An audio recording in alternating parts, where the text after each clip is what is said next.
Mike, ini aku nih yang tadi online main bareng. Makasih ya, aku jadi bisa naik level tadi. Rumah kamu di mana? Wah, deket dong. Sekitar 3 kilo itu dari rumahku. Kita main lagi yuk di rumahku. Internetnya lebih cepat loh.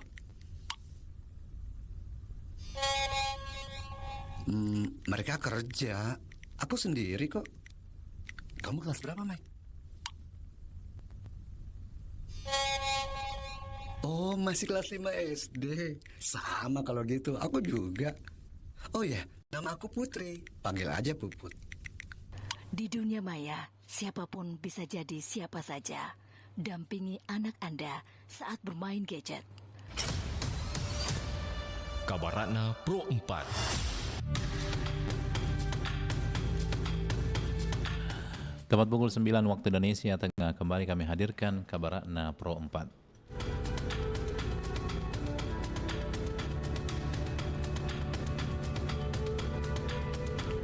Sahabat budaya, Bukit Hulnani merupakan salah satu destinasi wisata alam yang letaknya di Desa Hulnani, Kecamatan Alor Barat Laut, Kabupaten Alor, Nusa Tenggara Timur. Tempat ini menjadi pilihan favorit wisatawan karena menawarkan pemandangan laut dan pulau sekitaran yang memukau. Selain itu, Bukit Hulnani juga dikenal sebagai lokasi terbaik untuk menikmati matahari terbenam dan kegiatan berkemah, terutama pada sore hingga malam hari saat cuaca cerah. Untuk mencapai Bukit Hulnani, pengunjung dapat berangkat dari Kalabahi, ibu kota Kabupaten Alor, dengan menggunakan kendaraan roda 2 atau 4. Perjalanan menuju ke lokasi tersebut cukup menantang karena harus melewati jalan yang terjal, namun keindahan alam yang ditawarkan membuat perjuangan tersebut sepadan. Keunikan dan keasrian Bukit Hulnani menjadikan salah satu tujuan wisata yang terus menarik perhatian wisatawan lokal maupun mancanegara. Demikian Kabaratna Pro 4.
Anda masih mendengarkan Pro 4, Suara Budaya Sulawesi Selatan.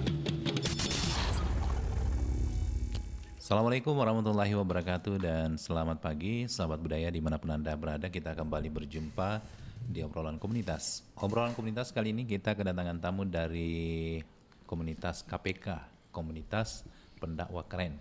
Alhamdulillah pada kesempatan pagi hari ini kita bersama dengan Ustadz Farid Wajedi, SPD MPD ya. Assalamualaikum, selamat pagi Ustadz.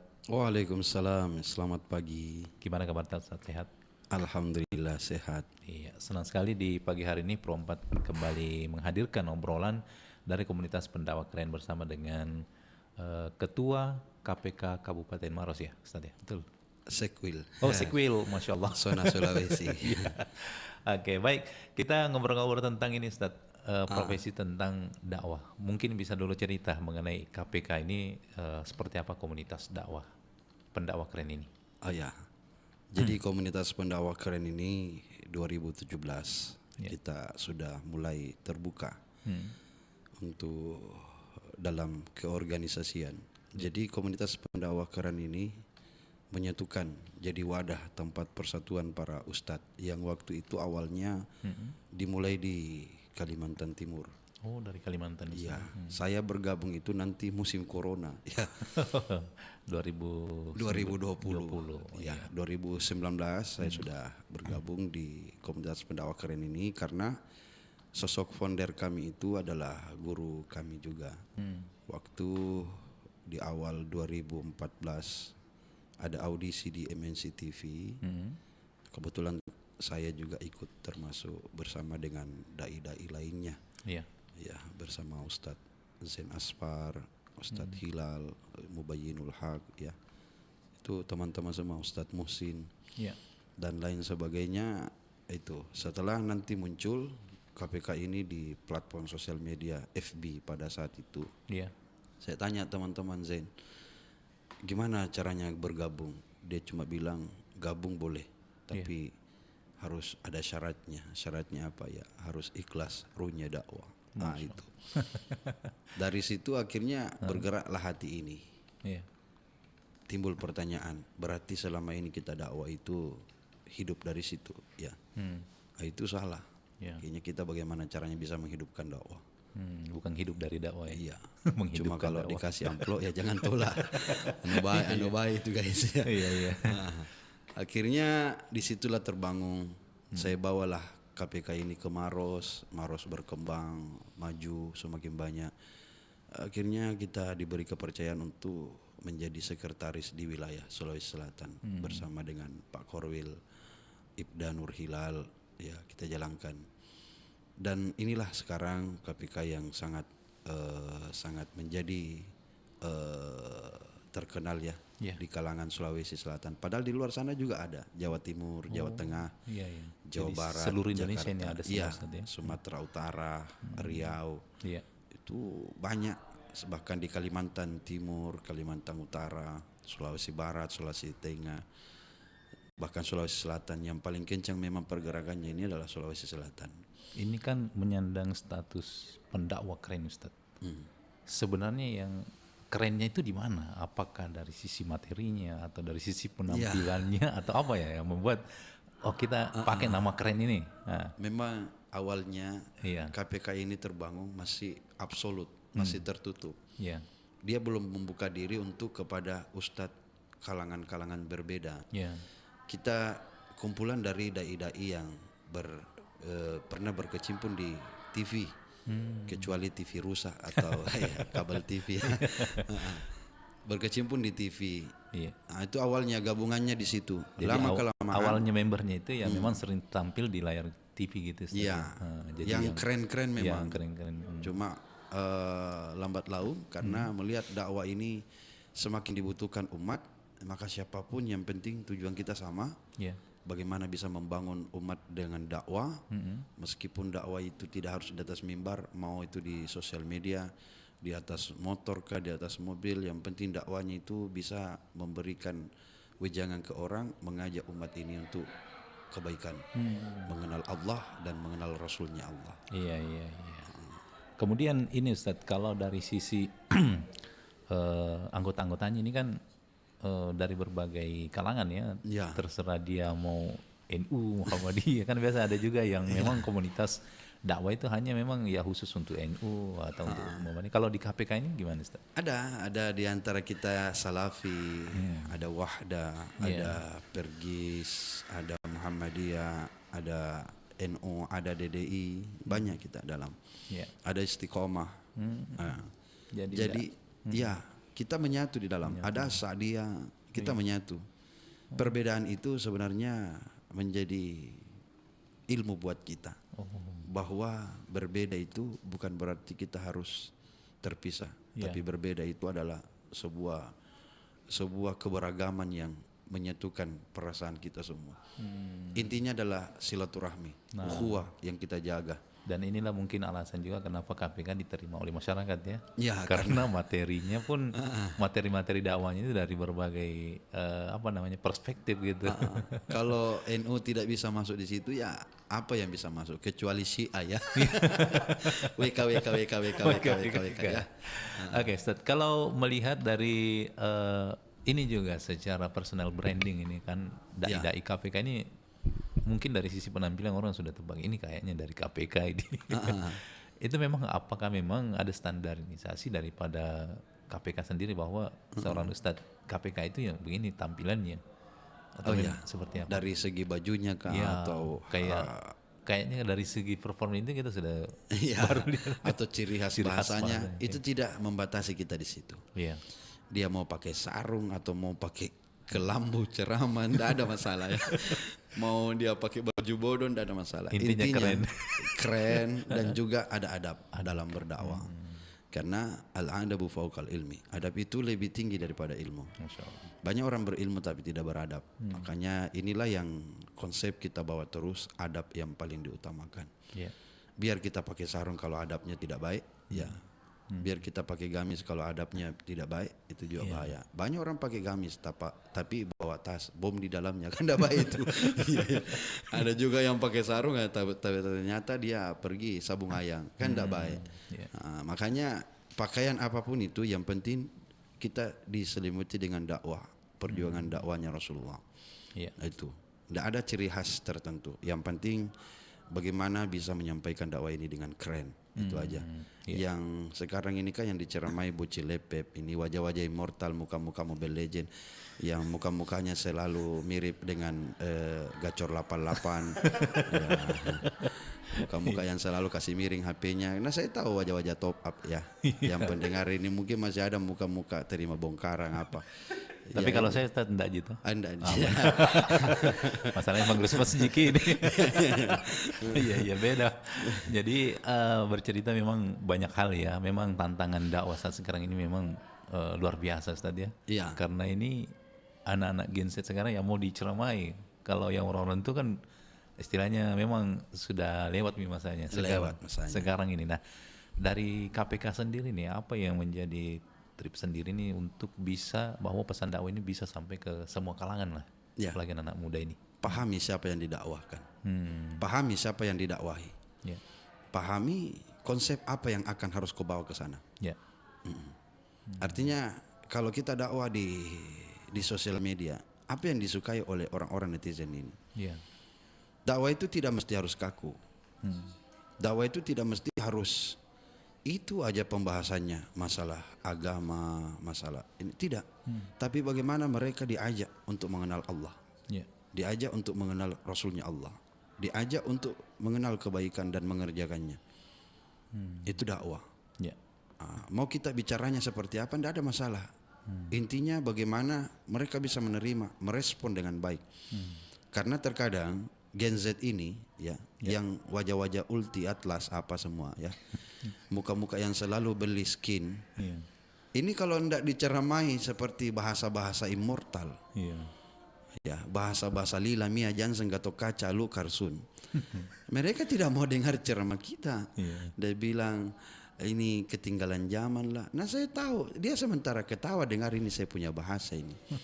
Tapi dengan cara seperti ini menarik mereka. Begitu mereka sudah masuk ke circle kami, maka kami ubah pola pikirnya. Bawa dulu ke circle-nya. Iya, Napoleon Bonaparte masuk ke daratan di mana mukimnya orang Muslim. Dia tidak menggunakan pakaian agamanya, tapi dia menggunakan pakaian seorang Muslim. Bagaimana dia bisa diterima di tengah-tengah Muslim di Albania, Aljazair, bagaimana dia diterima di Aljazair? Karena dia menggunakan pakaian Muslim. Kalau kita menggunakan pakaian, pakai sarung, jas, pakai songkok, pakai apalagi sorban, ya tidak konek, umbul-umbul berjalan, ya sarung warna coklat, jas warna hitam, dalamannya baju koko warna kuning. baru songkoknya warna ungu, tidak konek memang. Jadi bagaimana gambaran kita membawa dakwah ini yang selaras dengan bahasa mereka, yang selaras dengan kehidupan mereka. Karena dakwah itu tidak mesti harus kaku. Kita harus mengikuti zaman. Karena setiap orang ada masanya dan setiap masa ada orangnya. Banyak kan sekarang ini juga kan Ustadz, orang ceramah memang banyak bumbu-bumbu humorisnya ya. Banyak. Nah, itu mungkin salah satu trik dakwah yang sekarang banyak orang gunakan ya Ustadz. Banyak. Karena kalau kita mesti materi bagus, tapi kalau misalnya kaku Ustadz ya, susah juga diterima. Tapi jangan melucu terus. Karena dakwah ini ada penyampaian. Harus ada keseimbangan Ustadz. Keseimbangan. Karena kan memang juga ada biasa yang memang isinya lucu semua. Karena mungkin dia lahir dari pesantren kilat kayaknya, bukan pondok pesantren. Oke, kemudian ini Ustadz, ini kan di komunitas pendakwah keren banyak nih pendakwah tentu biasanya kan juga dari sisi keanggotaan itu masing-masing jam terbangnya beda. Iya. Nah, ini agak sedikit pertanyaan saya. Nah itu supaya di antara anggota KPK sendiri itu tidak ada misalnya kecemburuan lah ya, Ustaz. Masalah wah ini kok karismanya lebih tinggi dibandingkan saya. Iya. Nah itu antisipasinya itu gimana di KPK sendiri, Ustaz? Antisipasinya itu adalah silaturahmi. Silaturahmi. Iya. Setiap orang telah diatur rezekinya oleh Allah. Iya. Baik dari rezeki hartanya atau rezeki seperti seperti pekerjaannya dan lain sebagainya. Iya. Jadi itu yang harus kita sadari, bahwasanya kalau kita mau mengukur diri kita lebih tinggi daripada orang tersebut, mungkin kita berbeda jalur. Mungkin Allah kasih rezeki di tempat yang lain. Ya. Ya. Jadi seumpama dia lebih viral daripada kita, mungkin bisa kita menjadikan itu target supaya kita juga termotivasi. Boleh jadi motivasi. Tapi jangan sampai saling mengikut sliding di tengah jalan ya. Seperti itu. Nah, ini untuk mengantisipasi itu memang silaturahmi penting sekali. Iya. Karena kalau kita sudah berjabat tangan, saling berpelukan sesama para ustadz, itu meredam dendam. Bisa meredam dendam, jangan saling menyinggung, itu. Karena memang persaingan di luar sana ketat. Iya. Ketat abangku.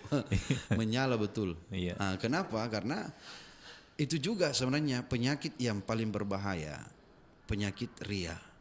Baru satu jadwalnya digambarkan, dipasang di ini. Sebenarnya kita pasang itu untuk menyakiti perasaan ustadz yang lain atau bagaimana? Ini penyakit ain yang paling bahaya. Kita ini penceramah harus perbanyak bertobat. Jangan menyebar yang namanya putusnya silaturahmi atau memperluas dunia persilatan. Iya, iya. Kita menyebar itu sebagai info supaya orang datang, supaya orang datang saja. Iya. Nah, dan supaya orang tahu, oh nanti khutbahnya di sini. Ya cukup itu saja. Selesai itu selesai. Jangan dilanjutkan, jangan diteruskan. Nanti yang di sebelah cemburu, terbakar jenggotnya, apa kasihan toh. Nah, akhirnya dia cari cara untuk supaya lebih viral. Akhirnya dia lompat dari lantai 3 kan. Viral tapi tidak ada juga orangnya. Iya.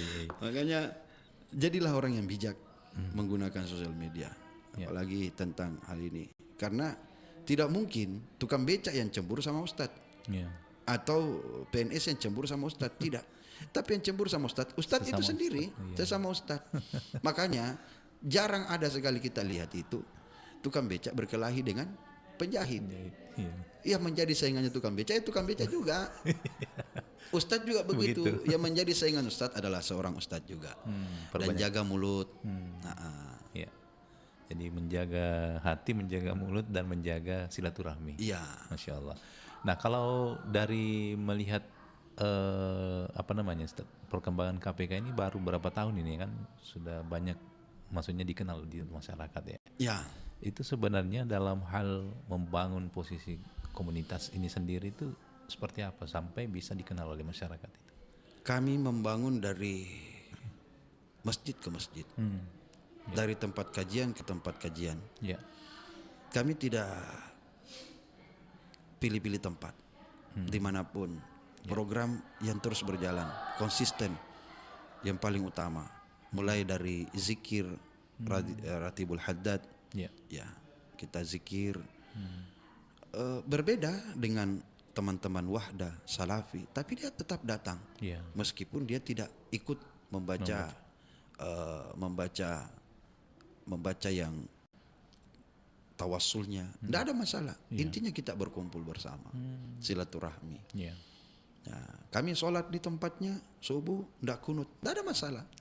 Bagi kami itu menegakkan sholat subuh yang paling utama, bukan masalah kunutnya. Daripada bertengkar begitu baru tidak ada sembahyang subuh, kan itu rugi. Lucu memang itu. WK. Itu yang paling utama. Jadi dakwah kita ini tidak menentukan kemanapun. Mau di atas panggung, mau di atas podium, mau di warkop, mau di sosial media, live dan lain sebagainya. Intinya ini sampai. Apa itu sampai? Dakwanya Rasul sampai. Ya. Oke, kalau melihat memang dakwah itu pada hakikatnya semua manusia atau semua umat Islam itu punya kewajiban dakwah, Ustaz ya. Iya.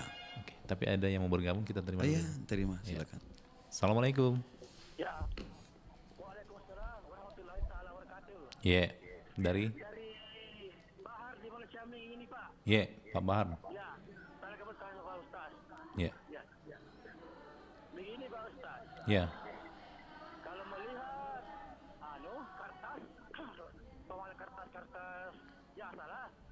Kebetulan di tanah dipungut betul dilihat ada anunya tulisan Al-Qur'an. Bagaimana Pak Ustaz bisa jadi dibuang di tempat sampah atau dibakar daripada diinjak-injak berdosa. Jadi bagaimana Pak Ustaz? Tolong Waduh. dijelaskan. Ya.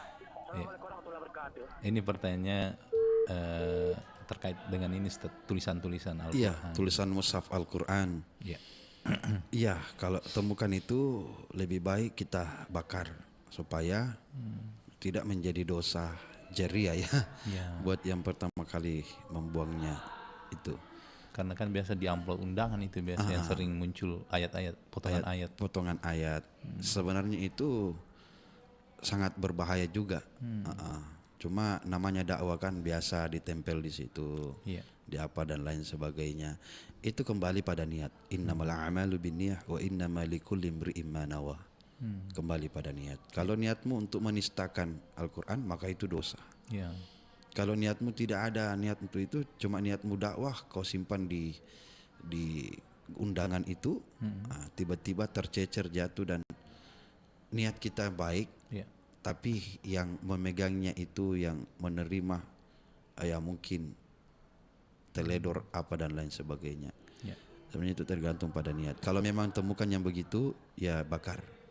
Bukan berarti kita membakar Al-Quran, tidak. Ya. Artinya kita ini supaya dosa tidak terlalu berlanjut lagi, seperti itu. Ya, karena kan yang dibakar ini bukan mushaf ya. Bukan. Artinya cuma kertas yang berisi tulisan yang memang tidak seharusnya diinjak-injak gitu. Ya, diniatkan supaya tidak diinjak-injak. Baik, Ustadz, kita kembali lagi ke KPK ini, dakwah yang tentu gampang diterima oleh masyarakat. Sebenarnya strategi dakwah yang digunakan oleh teman-teman KPK itu apa nih, Ustadz? Strateginya simple. Strateginya lihat kondisi. Kalau kondisi yang kita dakwai ini adalah pelaut, ya kita bicara tentang laut.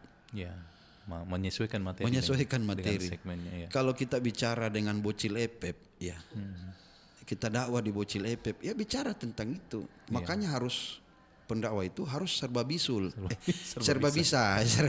Kenapa serba bisul ya? Iya. Harus serba tahu bahasa-bahasa milenial, bahasa-bahasa kolonial. Jangan dakwah ini di tengah orang tua kita bicara tentang anak muda, mana dia paham? Bahasa-bahasa anak muda, bahasa-bahasa geol dan lain sebagainya. Ya. Kita harus pakai bahasa mereka yang bisa dia pahami, yang bisa dia mengerti. Bahkan di perkotaan, perkantoran, pedesaan, sampai tempat-tempat ramai, ibu-ibu majelis taklim, ya strategi kami itu berbeda-beda. Intinya bagaimana dakwah ini bisa hadir di tengah umat semua, bisa hadir. Iya, iya. Nah kemudian dari sisi dakwah di media sosial ini, Ustaz, memang apakah juga setiap dari anggota KPK ini memang masing-masing punya media sosial atau memang ada media khusus ya di mana postingan-postingan itu isinya ya dari dai-dai KPK atau memang masing-masing individu punya media sosial sendiri atau ada memang dari komunitasnya sendiri supaya nanti itu dikenal inilah penceramah-penceramah KPK. Ya, supaya cepat dikenal orang. Ya. Yang mana orangnya ini Ustadz A, Ustadz B, Ustadz C. Mirip-mirip juga Ustadz Ya, mirip-mirip. Artinya saya biasa kalau melihat Ustadz Farid, saya ingat juga Ustadz Ica. iya. Yang mana orangnya nih, mana anunya, akunnya. Iya. Ya, kita mau lihat videonya. Itu.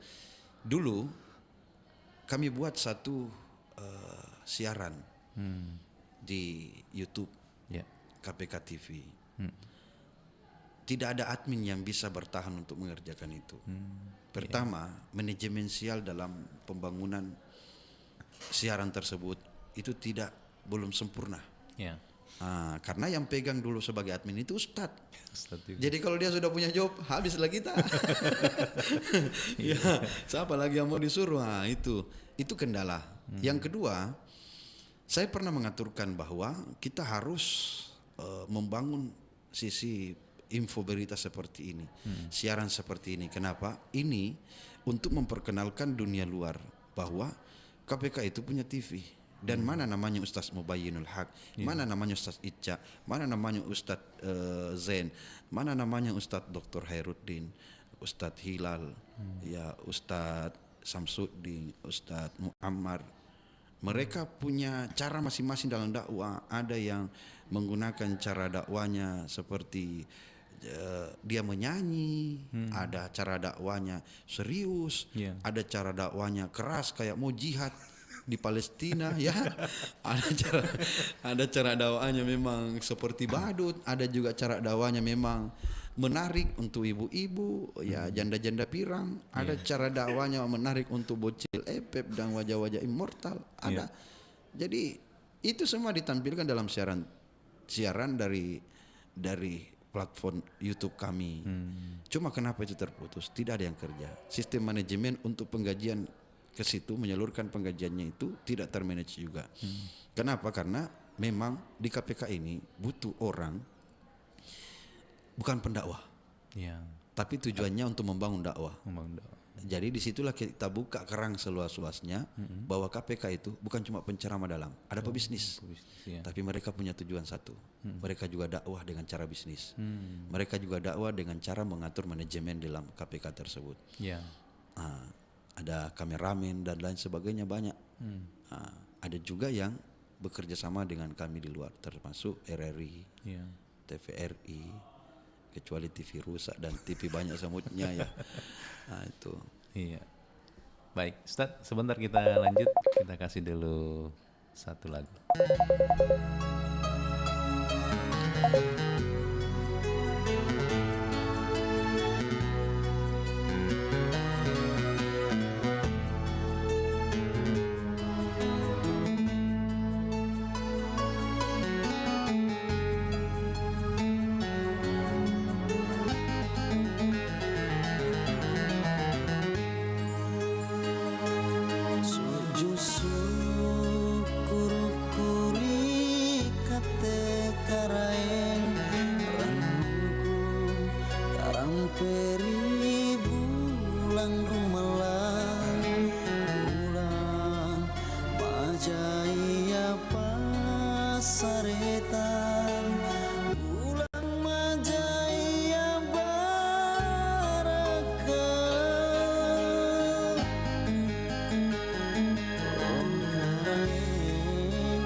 Soki si kontudo sayang karain paniaki pamoporotan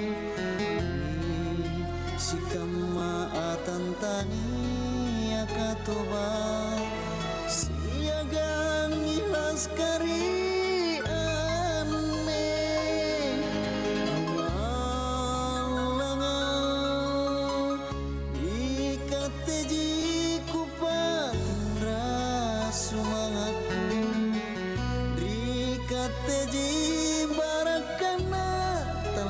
aku kata pusuk jusumbaku karae bokong telah saku rilino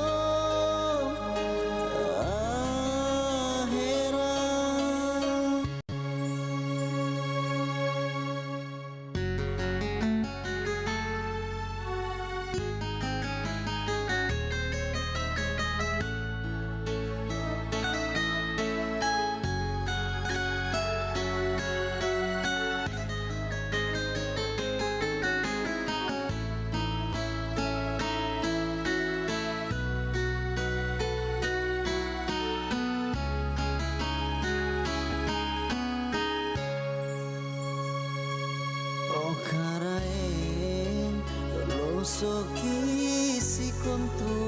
sayang karaeng paniaki pamoporotang di sikama atantania katobang siagang ilas kari ane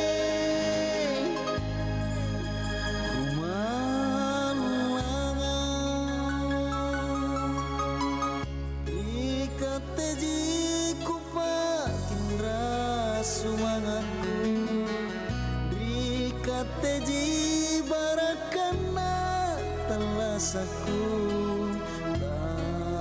Tatapusu jusombaku karaeng Bokon-bokon talasaku rilino Aherang Rikateji kupatindra sumangaku Rikateji barakana talasaku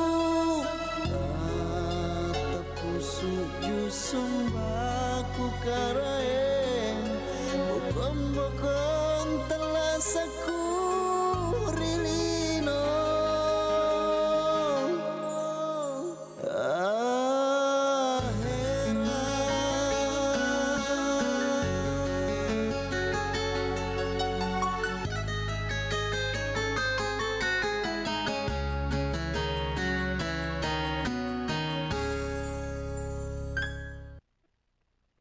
Baik, Sobat Budaya masih bersama di acara obrolan komunitas, tentunya masih bersama dengan komunitas dakwah keren, yaitu Bapak Ustadz Farid Wajedi. Nah mungkin ini Ustadz, banyak juga yang menjadikan dakwah ini sebagai pilihan, artinya dalam hal menjadikan sebagai jalan hidup lah ya. Ya, cari hidup begitu. Cari hidup. WK. Saya agak sedikit jalan hidup. Nah, kalau itu apa yang menjadi tantangan sendiri Ustaz menjadi seorang dai? Menjadi seorang dai itu tantangan berat memang ketika kita mau hidup dari dakwah. Kalau hidup dari dakwah tentu ada nilai, ya, ada target. Dan kalau kita mau hidup dari dakwah itu kita sudah keluar dari norma-norma dakwah yang sesungguhnya. Ruhnya dakwah itu adalah ikhlas. Ya. Makanya saya sering sampaikan kepada adik-adik kader saya atau anak-anak santri saya, bagaimana kau bisa menghidupkan dakwah? Jangan hidup dari dakwah. Cuma kalau kau dikasih amplop, ya ambil. Itu karena baik itu guys. Artinya bisa kau biayai lagi dakwahmu supaya lebih hidup lagi. Cuma kalau mau kaya jadi jangan penceramah. Jadi pengusaha ya? Jadi pengusaha. Karena dakwah itu memang terkadang menjadi profesi, tapi ada tempatnya. Kenapa saya katakan ada tempatnya? Contoh, instansi yang memanggil kita untuk dakwah. Ya. Instansi, itu kan sudah ada biaya pagunya. Ya. Harus pakai nota, harus pakai kutansi. Ya. Ya, harus pakai manajemen, seumpama. Ya. Nah, kalau pakai manajemen, yang diwaspadai di sini adalah Markus. Makelar Ustad. Iya. Saya sudah berapa kali kena juga di situ Markus Makelar Ustad. Iya. Yang saya tanda tangan itu 20 juta, yang saya terima 5 juta, 15-nya kemana? Ya, ini Markus juga ini bahaya juga ini. Iya. Ya, makanya KPK maunya ikhlas terus. Oke. Iya. Tidak ada masalah. Tapi kalau ada Markus yang bermain di belakang, apakah kita harus ikhlas dalam kategori seperti itu? Itu bukan ikhlas, itu bodoh. Makanya silakan tempatkan pada tempatnya. Iya. Ya, kayak macam perusahaan besar, tidak usah sebut nama ya. Kayak kemarin, tidak usah sebut nama. Iya. Karena tanda tangan itu bisa dipalsukan sebagai laporan untuk di ini. Tidak usah disampaikan karena saya juga punya PT, jadi saya tahu sekali itu. Dipalsukan untuk pelaporan ke pusat. Ya, dipalsukan itu 5.000. Ternyata yang dikasih Ustadznya 1.000. 4.000 ini dikorupsi. Ya. Anggaplah kalau 4.000 itu kita ambil semua. Dengan cara apa? Supaya bisa dibawa ke umat. Caranya bagaimana dibawa ke umat? Kita yang dorong diri ini datang ke pelosok untuk dakwah. menggunakan dana tersebut. Ya. Itu yang harus sampai. Jadi tidak bisa bilang ikhlas, cocok ikhlas. Tapi kalau kau mau dijual seperti itu, kasihan juga. Ya. Lebih baik ambil, kau pakai itu, biayai teman-teman untuk turun dakwah ke pelosok yang mereka tidak pernah tersentuh dengan dakwah. Ya. Dan tentu masih banyak ya daerah-daerah Ustadz ya. Iya. Kan di Indonesia, di Sulawesi Selatan ini masih banyak daerah-daerah yang memang belum Masih tersentuh. banyak. Iya. Nah kalau seorang dai itu Ustadz untuk bisa bertahan di apalagi di era sekarang ini ya, itu strategi yang yang perlu dimiliki oleh seorang pendakwi atau pendakwah itu gimana Ustadz? Kemudian meningkatkan kompetensi itu kan setiap hari berkembang ini Ya, pengetahuan ya Setiap artinya, hari. dan materi pun juga harus berkembang. Iya. Nah itu gimana cara mengupdate diri itu Ustadz? belajar. Jadi sebagai pendai, kalau monoton, tidak pernah menyuplai ilmu dalam otaknya, habis kita. Habis. Karena teknologi sampai detik ini itu sudah makin canggih. Ya. Orang dakwah ini tidak mesti harus tunggu undangan lagi. Yang mau diceramai ini tidak mau keluar lagi untuk ngumpul di satu tempat. Ya. Dia ngumpulnya di room, dia ngumpulnya di Zoom, dia ngumpulnya di TikTok, ngumpulnya di sosial media. Ya. Dia tidak mau capek. Bagaimana dakwah ini bisa sampai supaya mereka bisa terima? Memang harus collab. Ya. Tinggalkan sesuatu yang tempo dulu tidak terpakai lagi. Tinggalkan. Ya. Jadi memang tantangannya juga sekarang ini Ustadz kan sudah banyak media ya, media sosial. Ya, Nah, jangan sampai nilai-nilai hal yang tidak baik itu menguasai di media sosial ya. Iya. Makanya tugas dari pendakwah itu atau siapapun ya, kita masuk juga dengan konten dengan yang tentunya lebih melawan pada konten-konten yang tidak baik ini Ustaz. Termasuk mungkin di Dai KPK ini sendiri setiap anggotanya mungkin diharuskan ada dakwah di digitalnya Ustaz ya. ada rencana memang begitu. Karena ajakan itu bukan hanya dari mimbar ke mimbar, bukan. Tapi ajakan itu bisa dari sosial media ke sosial media. Iya. Ajakan itu dari situ. Kenapa itu yang lucu laku? Karena kau tidak hadir untuk mendakwai umat. Iya. Lebih baik jangan menghujat, lebih baik kita terjun langsung, lihat bagaimana di bawah. Iya. Dan bagaimana bisa diterima dakwahmu oleh umat, itu saja. Karena banyak sekali itu ya, dia taunya cuma menghujat, ini bukan pendakwah, ini cuma Pelawak. stand up komedi.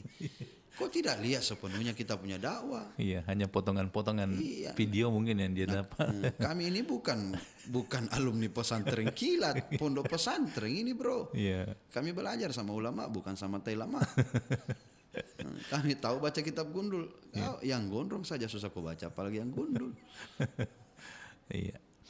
Nah itu hal yang menarik ini Ustaz ya, memang karena itu tadi banyak juga orang yang sekarang muncul di media sosial itu tadi tidak jelas pondoknya, Sanadnya. sanad pondoknya dari mana, kemudian keilmuannya tiba-tiba muncul di media sosial viral gitu. Iya. Itu sebenarnya dalam hal apa ya, menyandang posisi sebagai penceramah atau dai itu memang berat Ustaz ya. Berat, tanggung jawabnya berat. Jawabnya berat ya. Nah ini kira-kira apa yang harus dibekali dulu ini sebelum misalnya ada orang niat terjun menjadi seorang dai? Adab. Ya adabnya ya. Al-adabu fawqal ilmi. Adab itu lebih mulia daripada ilmu. Kalau kita hanya dibekali oleh ilmu fikih, dibekali oleh ilmu hadis, dibekali oleh ilmu tafsir Al-Quran, tapi tidak dibekali dengan dasar adab, tidak ada bedanya kita dengan setan. Makanya kalau biasanya pondok-pondok itu Ustaz, sebelum belajar ilmu fikih, ilmu apa, ta'lim dulu ya, dia Ta'limu harus ta'lim. hatam dulu ya. Karena di ta'limu ta'lim itu belajar adab, Iya. adab makan, adab berbicara, Jadi belajar adab. kitab di pondok itu kan banyak ya, tapi yang di atas dulu itu ta'lim dulu. Ahlakul ilbanin. Kemudian, Sama halnya waktu saya pertama kali masuk di pesantren itu, tebalnya kitab tafsir Jalalain itu berada di bawah sekali. tebalnya kitab tebalnya kitab Kifayatul Ahyar, Riyadhus Shalihin, itu di paling bawah. Paling teratas itu tipis, kecil, Ya, itu. pendek, namanya Ahlakul lil Banin. Simpel saja. Iya. Cuma berapa pasal itu? Ternyata kata guru saya, kalau kau sudah kuasai ini, maka semua ilmu yang ada di bawah ini Masya Allah. mudah kau raih. Filosofinya ya. Luar biasa filosofinya. Iya. Jadi memang adab lebih tinggi daripada ilmu. Makanya sebelum belajar ilmu ya paling tidak itu tadi ya. Oke, kayaknya ada yang mau bergabung ya. Kita bisa terima lewat WA dulu. Iya, ada tadi yang sudah mau bergabung. Assalamualaikum. Waalaikumsalam warahmatullahi wabarakatuh. Iya. Assalamualaikum Pak Ustaz. Iya, waalaikumsalam. Saya bertanya, ini bukan temanya, yang tidak apa-apa Pak Ustaz. Iya ya. Bukan temanya. Jadi apa ini pertanyaan?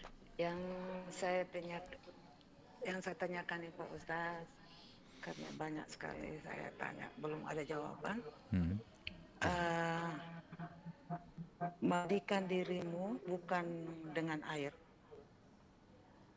Apa? Mandikan dirimu bukan dengan air. Iya. Bungkus dirimu bukan kain kapan. Solati dirimu sebelum matimu. Kubur dirimu bukan dengan tanah. Apakah Itu aku? Pak Ustaz yang saya tanyakan sama Pak Ustaz. Terima kasih sebelum itu dijawab. Sehat ke Pak Ustaz sekeluarga. Oh, Assalamualaikum warahmatullahi kayak wabarakatuh. pertanyaan milioner, Waalaikumsalam milioner warahmatullahi apa Ustaz? Ada itu yang biasa dia program TV. Man arafa nafsahu faqad arafa rabbahu. Iya. Siapa yang kenal dirinya, dia kenal Tuhannya. Mandikan dirimu tanpa air. Jadi di luar nalar berpikir manusia secara syariat mustahil. Mana mustahil? Apa artinya mustahil? Tidak mungkin secara akal. Tapi ada secara batiniah. Haza bil hikmah. Ini dengan cara hikmah. Bagaimana memandang mata ini dengan cara hikmah? Mata batin. Ya. Bil yakin. Dengan keyakinan. Terlalu dalam bahasa aku ini kayaknya. Bocil lepep tidak paham ini pasti. Iya, iya. Dengan cara memandikan diri tanpa mandi. Kalau kita mengatakan fatayammamu dengan bertayamum, mungkin saja iya. Tapi yang dimaksud ini dengan niatnya. Tanpa ada pergerakan mandinya. Apakah itu bisa diterima? Ya, dalam keadaan sakit. Yang kedua, solati dirimu sebelum engkau disolati. Itu. Bahwa awwalu ma yuhasabu bihil abdu fi yaumil qiyamah as-salah. Amal yang Karena itu yang pertama kali akan ditanya. Tidak mungkin malaikat bertanya, apa heromu? Tidak. Ya. Apa pakaianmu? Tidak. Wacunen? Tidak juga. Tapi yang ditanya, man rabbuka? Siapa Tuhanmu? Yang jawab itu adalah solat. Jadi solat itu, kalau sudah al-ula, masih di awal, ya mungkin kita harus secara syariat dikerjakan. Tapi kalau sudah mulai di atas, dia sudah memahami, duduknya berzikir itu sudah melaksanakan solatnya. Karena solat adalah doa. Doa adalah mengingat, harapan. Nah, kenapa Khidir alaihissalam tidak pernah dilihat solat? Ya. Tapi kenapa dia termasuk Nabi dan cepat diijabah doanya? Bil hikmah, dengan hikmah. Maksudnya apa? Belum sampai ilmu kita ke sana. Cara wudhu tak masih amburadul. Ya. Cara solat tak juga masih bolong. Belum sampai kita ke sana. Bagaimana caranya bisa menyampaikan ke sana? Pelan-pelan. Pelan-pelan. Ada mursyid, ada guru. Ada guru. Tidak boleh kita langsung melangkah ke sana. Orang saja kalau baru lahir langsung lari, pasti kaget orang. Jangankah orang kaget, saya lagi tak bangka. Kenapa baru lahir langsung lari? Kan tidak mungkin. Ya. Nah, jadi kalau kita baru mau belajar Islam, syariatnya dulu. Syariatnya. Kalau kau sudah matan di syariat, beralihlah ke hakikat.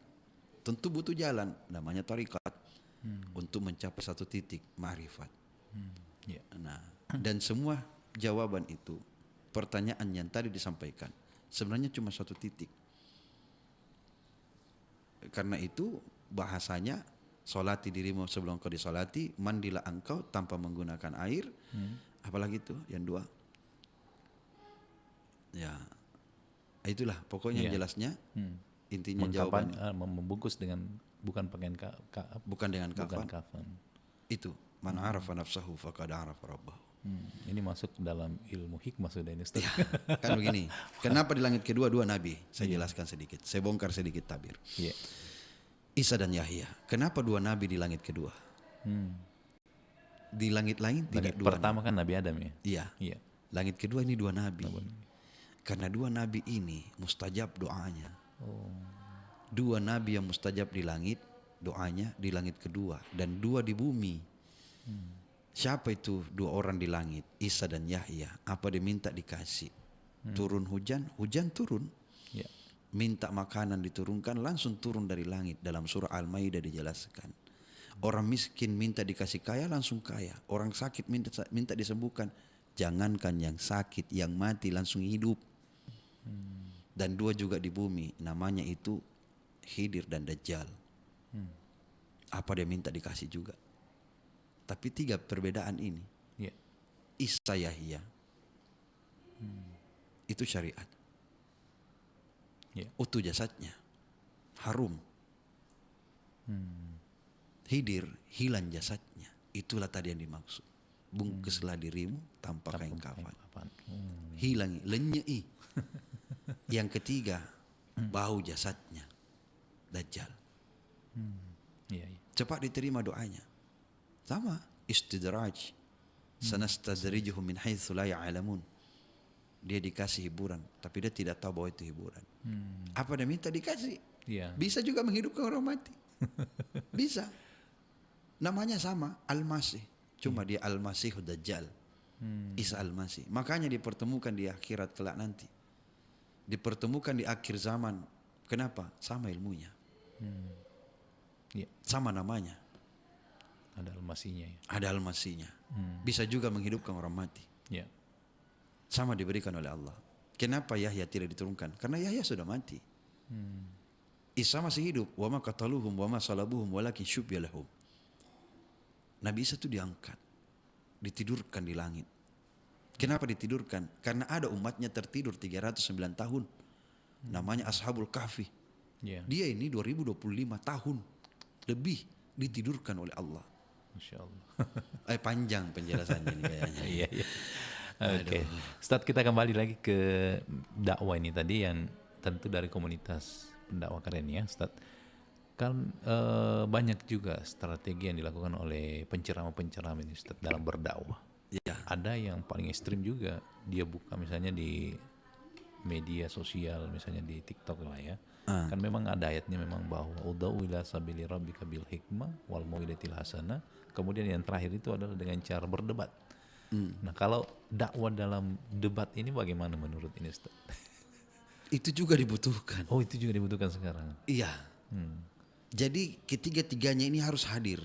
Ya, jadi masing-masing ada penceramahnya itu ya. Masing-masing harus ada. Bang Zuma. Iya. Ya, saya sudah anggap dia sebagai kakak. Iya. Saya berbeda dalam jalur dakwah, berbeda. Debatnya itu keras, Pak. Iya. Tapi ketika saya bertemu dalam satu panggung, kami menyesuaikan diri. Saya membahas masalah Islami, dia apologi. Iya. Tetap kami berbeda. Sudah 2 kali saya satu panggung. Iya. Tapi beda jalur kita membahas. Jurusannya sama. Menuju kepada Islam. Menuju kepada keselamatan. Bahkan ketika saya ke Papua, banyak teman yang keras di sana. Iya. Mereka itu dakwah sampai ya kayak kita berada di jalur Gaza begitu ya. Iya.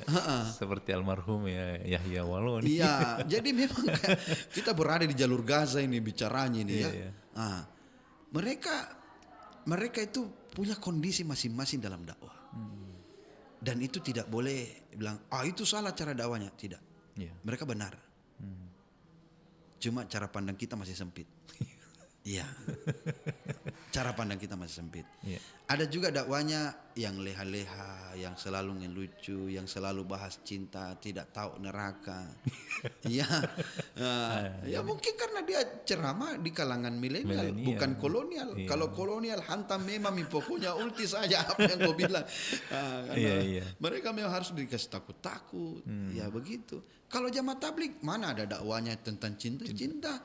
Tidak ada tentang bagaimana kalau sedang jatuh hati. Tidak ada Pokoknya pokoknya. intinya ke masjid. Pokoknya ke masjid, kau tidak ke masjid, kau diulti sama mungkar dan nakir nantinya. Pokoknya Iya. siksa neraka memang terus disebut. Jadi memang masing-masing ada penceramahnya Ustaz ya? Ada. yang untuk ceramai anggota DPR, ada yang untuk artis, untuk Ada. ini pokoknya. Masing-masing punya peran untuk menyampaikan pesan dakwah Ya, Rasulullah ini. nah kesalahan yang terjadi di bawah. Para ustadz saling menghujat. Ya. Itulah kesalahan. Boleh mengingatkan, tapi jangan menghujat. Silakan ingatkan, tapi jangan dipasang komentar lah. Tidak baik. DM, kasih ingatkan. Ya. Katanya mengingatkan, tapi kenapa kau kasih komentar di bawah situ? Ya. Itu orang banyak lihat loh. Kita ini pembawa agama, kita ini menyadarkan umat, malah kita menjadi pemeran pembantu kasih panas-panas bikin kompor di situ ya. Memang tukang masak ini atau tukang goreng bagaimana kah? Ya. Terakhir mungkin Ustaz, Ya, visi misinya daripada KPK ini sendiri ke depan itu seperti apa Ustaz? Karena kan saya lihat juga luar biasa ini komunitas, karena dia merangkul seluruh dai-dai yang memang terserah dari mana saja latar belakangmu, yang penting Ya. intinya Pak, sampai ini pesan dakwah ini kepada masyarakat. visi misi kami bagaimana dakwah ini diselaraskan. Dakwah ini faham waktu, faham zaman. Dakwah ini bisa sampai apa yang telah dakwakan oleh baginda Rasulullah. Dakwah ini tidak monoton. Ya. Dakwah ini tidak diperjualbelikan dengan sangar. Bagaimana kita cerdas dalam memahami bagaimana konsep dakwah yang baik. Ya. Untuk teman-teman, jangan pernah berhenti dakwah. Visi misi kita ini belum selesai. Dakwahnya Rasul ini sampai akhir zaman, sampai kiamat datang. Jadi dakwah ini bisa di sosial media, daripada joget-joget yang muncul, lebih baik kau yang ceramah. Ya. Itu mungkin bagusnya. Jadi visi misi kami itu tetap berjalan selaras dengan dakwahnya baginda Rasulullah SAW, Allahumma shalli ala. mengenalkan umat tentang Islam, bagaimana itu Islam, siapa itu Allah, mengenalkan mereka tentang kitab-kitabullah, mengenalkan mereka siapa itu Rasulnya Allah, dan mengenalkan mereka untuk jati diri mereka sendiri dalam Islam. Itulah visi misi kami. Baik. Terima kasih Ustadz atas kebersamaannya di acara obrolan komunitas kali ini. Mudah-mudahan lewat acara ini masyarakat semakin tahu bagaimana KPK ini, komunitas pendakwah keren, dan tentu beberapa tadi pesan-pesan yang disampaikan oleh Ustadz bisa menjadi pencerahan bagi kita ya. Artinya intinya mari kita ambil jalan masing-masing untuk menyampaikan kebaikan Ustadz ya. Ya. Sampai jumpa. Assalamualaikum warahmatullahi wabarakatuh. Waalaikumsalam warahmatullahi wabarakatuh.